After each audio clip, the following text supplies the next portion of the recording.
નમસ્કાર, હું છું વૈશાલી અને આપ જોઈ રહ્યા છો 30 આંખ ન્યૂઝ નેટવર્ક। હવે જોઈએ આજના મુખ્ય સમાચાર। હેડલાઇન્સના સ્પોન્સર છે વિંગ્સ હોસ્પિટલ અમદાવાદ, ભારતની અગ્રગણ્ય IVF હોસ્પિટલ।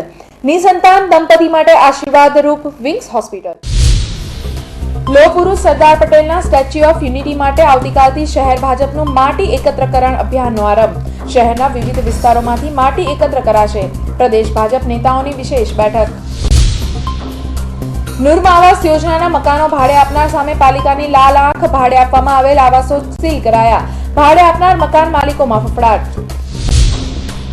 સોસાયટીમાં આરસીસી રોડનું અભિયાન જોરમાં। સાંસદ બાળુ શુક્લની નિધિમાંથી વધુ 2 સોસાયટીમાં આરસીસી રોડ બનશે। સાંસદની હાજરીમાં ખાતમુહૂર્ત।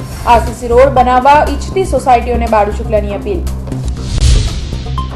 પડતર પ્રશ્નોના મુદ્દે ટ્રક ઓનર એસોસિએશનની હડતાલ। ગોલ્ડન ચોકડી પાસે રેતી ભરેલા ટ્રકોને રોકાયા। એક ઓવરલોડ ટ્રકને ડિટેન કરવામાં આવી। સમતા વ્રજધામ ખાતે સદગુરુ ડોંગરેજી મહારાજના સ્મૃતિ મહોત્સવનો પ્રારંભ। ડોંગરેજી મહારાજના શિષ્ય પૂજ્ય દીપક શાસ્ત્રીજીના કંઠે ભાગવત કથા। કથા પ્રારંભે ભવ્ય પોથ યાત્રા નીકળી।